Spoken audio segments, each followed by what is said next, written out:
at this point in the show, everything's going to hell.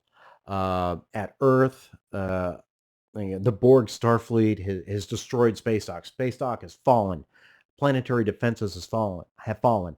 There's nothing left to defend Earth, and the fleet starts targeting all the major cities on the planet.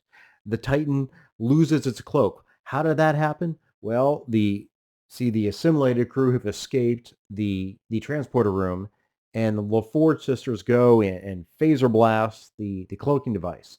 So now the Titan is no longer protected by the cloak, and it starts coming under fire. Um, the Enterprise has figured out, okay, here we are at the beacon, but the only way that we can stop it is to destroy it, which will ultimately destroy the entire cube, which means everyone on the cube will be killed, everyone on the ship will be killed, but it's the galaxy at risk. What are they going to do? On the cube itself, Picard just starts pulling out cords from Jack, and the Queen is like, "That's not going to work. Jack is he's part of us now. You can't pull him back from being assimilated. And even if you could, you're going to kill him because resistance is futile." And at that point, Picard looks at the Queen and says, "I've spent the last 35 plus years of my life running from you, running from the collective. And now he never wanted to go back to it. And now he has a reason to go back to it. He has a reason because that reason is his son. So he takes one of the wires and shoves it into his neck and goes back into the collective." While all this is happening on the cube, on the Enterprise, the remaining crew is wrestling with the decision they have.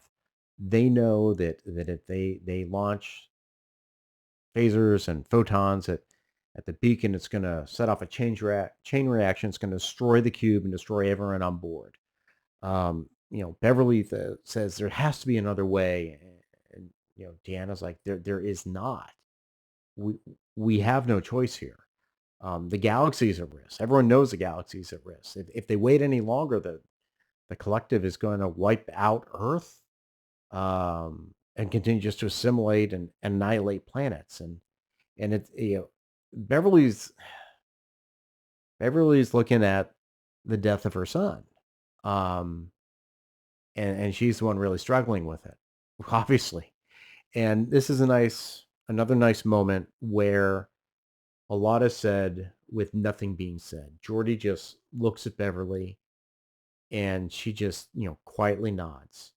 So the decision is made. They have no choice. Geordi calls off to Riker, and they say, "We can beam you out." And Riker's like, "No, I can't leave Picard behind. I have to go after him." And Deanna says, "Look, all you have is a minute." And he says, he owes Picard a lifetime. He can at least spare him a minute. He says, "I'll see you soon." He probably knows it may not happen. Worf, of course, gives another deadpan. This one I actually kind of don't like. He goes, "I was afraid we might survive." I don't know.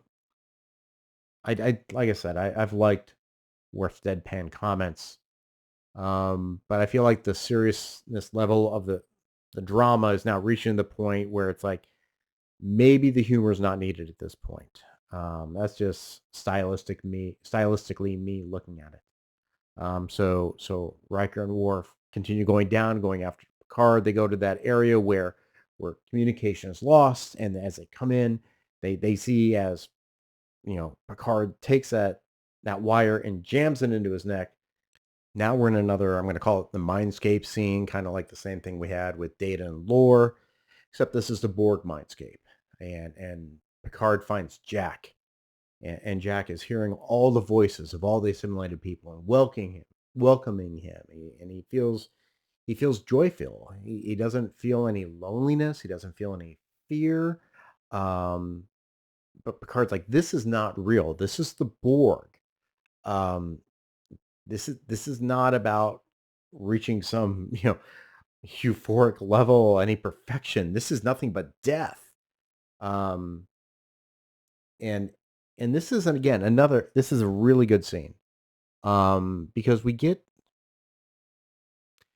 to see Picard in a way that I think fits better with the character. When I look at season 1 and 2, and again, my viewing was limited. Season 2, I felt, was more Patrick Stewart projecting himself into the character. Whole issues with his family, his personal family, because then we have his mother kill herself. Something was never part of the story from my recollection in canon. But this is truly telling Picard's story, and not anything with Patrick Stewart. And Picard identifies with Jack. He says, I understand you've always felt different, like trying to find a connection. And he says, I felt the same. I always felt disconnected from people. That's why I joined Starfleet. And, because he didn't have a family. He felt like he didn't have a family. So he found a family in Starfleet, and it took a bit, but he let that family in. The same way Jack is, trying to find connections, but not letting them in. Um, he thought, Picard's like, I thought there was something wrong with me. And he just went back to his vineyard. He retired and waited to die alone. But now he has something different. He has Jack. Um, he didn't expect to have Jack, but he does now, and he has a family that another family he didn't think he could ever have, and he just, you know, Jack is like still in the Borg, and he doesn't want to leave. And Picard says, "If you're not going, I'm not going." And he just embraces him and hugs him, and that is what keys everything. That is the moment that now there's that connection again for Jack. And there's a bunch of flashback sequences where he's remembering interacting with Picard, meeting him, and it's that human interaction, the connection that he didn't have with his father, because now his father's connecting with him. He never had that, and now his father's connecting with him, and that beats back the Borg influence, and that enables Jack to break free of the collective. While all this is happening with Picard and Jack and the Borg mindscape, with Jack realizing, Picard will stay with him no matter what, breaking free from the Borg collective, Geordi realizes there's no time left, and they launch photons and phasers at the beacon, destroying it. And the chain reaction starts going, and Riker and Worf recognize, it's all coming down around him. And Worf is like, this is a fine day to die with honor. The Enterprise starts, trying to work its way out of the cube. They can't find a connection. They can't get a transporter lock on anybody. Jack is finally waking up from the collective. He comes back to life, so to speak, and starts ripping cables out of himself, and then starts trying to pull the cables out of Picard.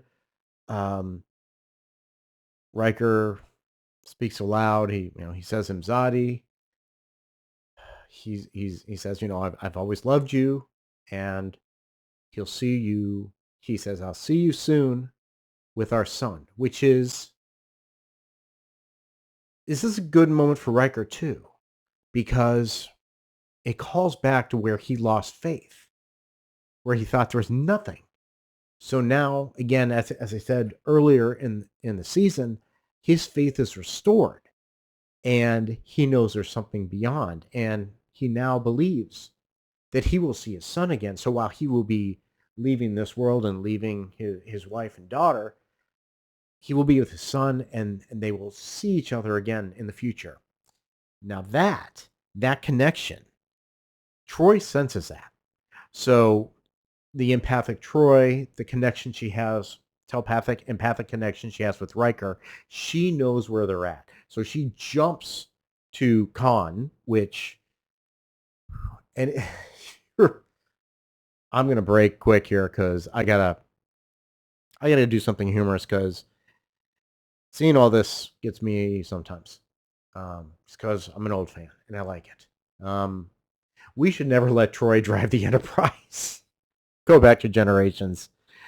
Just see the freaking thing crash into the planet. She was at the helm. So anyway, I guess she's learned in the 20, 30 years since then because she pilots it to where um, the Borg Queen was, because now Riker and Worf are there. Jack has pulled Picard out of the collective, and you see the Enterprise just come in overhead, do a little side swipe, and then beams everyone out. Riker, Picard, Worf, they all get beamed out of the Enterprise, and it starts racing out. The Borg Queen just looks up as the whole collective starts collapsing around her. Flames engulf the entire cube, and it just, the Enterprise just bursts out at the same time back on Earth. The fleet continuing its attack, and now the crew on the Titan, the unassimilated crew, are being attacked by the assimilated crew because they've made their way to the bridge, but the connection is now severed. So the assimilated crew is suddenly unassimilated, and you see Sydney LaForge there pointing a phaser at Seven, and she finally lowers it, realizing what she's done, and Seven just goes and embraces her as Sydney's crying, assuring her that everything is fine. The Enterprise, of course, has escaped. Picard walks out of the turbo lift with Jack, pulled off some of his Borg equipment. Riker and Worf come out as well. It's a nice reunion scene. Beverly embraces Jack. Riker goes over and hugs and kisses Troy. Geordi's still in command, sitting in the command chair. Data comes over and sits at the first officer's chair and just sort of pats him on the side. Worf comes over, still banged up, phasered. Sits down next to Geordi, kind of a little look back and forth, and then he promptly falls asleep, snoring, kind of quietly snoring. And Picard then welcomes Jack aboard the Enterprise. So the day is saved. Earth is saved. Many lives are lost, but many more were saved. We now go to what everyone's calling the Return of the King ending of the show. And you know what? Yeah, a lot of things happen, and that's fine. You know what? We've been waiting for a great ending for the Next Generation crew, so this is all good for me. We learned that Beverly becomes head of Starfleet Medical. She's promoted to Admiral. And she develops a transporter technique to purge all the Borg influence out of people. They also are able to easily detect changeling infiltrators, so they're able to capture them as well. Then we get to find out that all the people that the changelings were imitated were not necessarily killed because they were useful intelligence sources. That means that Tuvok is alive. Yes. So we now have a scene on the Titan with Tuvok and Seven. And Tuvok explains, the Enterprise-D crew has been pardoned for what they did, commandeering the ship, hijacking the ship, because, they kind of saved Starfleet and the galaxy again. But Seven aided them. And he says, your disobedience, your actions have to be taken into account. And that's at that point, Seven says, look, I don't belong here. I should resign. And Tuvok says, well, I want you to read your officer review. And now we get a really nice scene with Shaw, because he's recorded an officer review of 7 of 9. And this was right before, everything went down with the show. And he sort of acknowledges that, he's a relic. He's a by-the-book guy, and he says Commander Hansen is not. And then he says, more appropriately, 7 of 9 is not. So he acknowledges who she is. And despite her kind of recklessness, she says she's brave, she's loyal, and maybe sometimes it's good to break a rule or two. And she would be great doing that. So he recommends her for immediate promotion to captain. And it's really a nice scene. Seven is affected by it because you see her get a little bit of a tear. And it's a good scene with Shaw. I guess somewhere I was hoping that he wasn't dead, but oh well. I don't know. Maybe they can come back with something to bring him back. Nah, don't cheapen it. No, don't do that. Don't do it. Don't. So Tuvok says, "Yeah, your resignation is not accepted, Captain." So now we have Captain 709.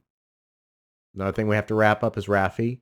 Again, Starfleet's favorite drug addicted washout. She's turned her life around, obviously, and her family wants to welcome her back because apparently all the newscasts have been saying, what she's done, all the commendations she's had, and everything. So her family now recognizes what she did and why she was the way she was. And then she's listening to this message from I think her ex-husband or her son, and then Worf comes in, and she's like, "It's interesting how all that happened, how all that information got released." And Worf says, "Well, it sounds like someone was an honorable maverick." And there's a nice exchange between the two of them, where they show mutual respect and friendship. Um, and it's just sort of a nice wrap up for Raffi and for Worf. We now have a scene with Troy and Data. Data's fully into therapy at this point, trying to wrestling with being human. And he talks about how difficult it is, the challenges that it involves. Troy at the same time is on a data pad and not taking notes, but trying to plan a vacation, which makes me wonder what's going on with actual therapists. If they got an iPad, what are you all doing? Are you taking notes? I don't know. Anyway, um, they've gone long in the session again, so it's clear that this has been happening a lot. But it's a fun sequence, and Riker standing outside the door as Data leaves, and he asks, how you doing, Data? And he's like, okay, and and then he asks Troy, is he still batshit crazy? It's, my I'll waive my rule on cursing in Star Trek for that because it's kind of funny. We then go to a year later. So now we're again Return to the King style conclusion. We see Riker and Geordi, and Picard of the Enterprise-D shutting it down because now it's part of the museum, and it's again a nice scene. It's a proper retirement for the ship. It's nice. Go back and watch it. So now we go to space dock. We got Riker. I'm sorry, not Riker. Picard, Beverly, and Ensign Jack Crusher taking a shuttlecraft onto Jack's assignment. See, Jack has been fast-tracked through Starfleet, which he thinks is probably due to nepotism. And Picard's like, no, no, no. It's not due to nepotism. Names don't matter that much. It's who you are and what you do. And Picard then goes, I don't know where you're posted to. And Jack and Beverly like, yeah, we've been kind of keeping that quiet. So the shuttlecraft turns around and it focuses on the Titan. And Picard's like, well, of course, that makes sense. Yeah, the Titan. But as it pans up, you begin to see it's no longer the Titan because Starfleet has renamed the ship in honor of Picard and his crew and what they did. It is now the USS Enterprise, NCC 1701G. And Jack just says, names mean almost everything. It's a nice sequence. It's a nice gift to the crew. And it's not without precedent. Again, as I said in the beginning, there's a lot of recalls to the movies, and this is a recall to Star Trek 4, where another Constitution class ship was rechristened the Enterprise-A. Very analogous to that. Jack goes onto the ship and onto the Enterprise and sort of walks on the bridge brazenly, starts barking orders around, and Seven and her first officer Rafi show up and say, "Yeah, we're not doing any of these orders." And the comment from Rafi is, "It's weird that Starfleet gave the flagship to a thief, a pirate, and a spy. It's a bunch of rule breakers and ne'er-do-wells. What could go wrong?" Look, this is what they're talking about where they're setting up Star Trek Legacy. That could be a fun show. That could legitimately be a fun show. It'd be cool. I'd be fine with a Captain Seven. I could probably get used to Commander Rafi. I don't want to see the relationship because, first off, I don't think a first officer and the captain should have a relationship. It's inappropriate and is fraught with issues of command. So I think as long as they keep that out, I could deal with that. And the rest of the crew, Sydney, Esmer, Murrah, you got a crew that you can make something with. So it's not going to happen. We know it's not going to happen, but it would be fun. So Jack is like, what position do you want me at? And comms, tactical, where am I at? And she says, "Nope, you're going to sit right next to me as special counselor to the captain." And now they're taking the ship out of space dock. And the question to Captain Seven is, what is your first command? There's engage, make it so, take her out. What are you going to say? Just as she's about to say, they cut. We don't know what she's going to say. Save it for Star Trek Legacy? Oh, well. We can wish. We can wish. Continuing the wrap-up of this. Again, we've been waiting for a good wrap-up for Star Trek Next Generation crew. We're now in 10 forward. Everyone's having drinks, and they're recognizing, you know what? This is the end of the road. Yes, it is. It's the end of the road for the Enterprise-D crew. Picard gives a toast. It's, I think, Julius Caesar is where I read. And it sounds very meaningful. Of course, Picard is quoting Shakespeare. Data started to give the toast first, but he started with there was once a woman from Venus, which is a callback to Encounter at Farpoint, where he said that limerick as well. I think it was Encounter at Farpoint, season 1. I know that. So Picard gives that speech, and everyone gives one last toast, and then Picard says, "Oh, one more thing," and he pulls out a poker card. Yes, we're going back and doing the best ending from All Good Things. We see the crew of the Enterprise-D sitting around a poker table, just playing cards. The same way they were in All Good Things. And it is a proper conclusion to the show. It goes on a bit. There's a reason why. Because we have a end credit scene. Again, this is tempting. They are tempting the continuation of a series. Oh, it's not going to happen, but it would be so nice anyway. So we now see Jack Crusher in his quarters, and suddenly a voice says, "Well, you look like a chip off the old block." He turns around, and who is it? Oh, thank God, it's a retcon. Yes, Q is back. He did not die of whatever space cancer he had, because he's a Q.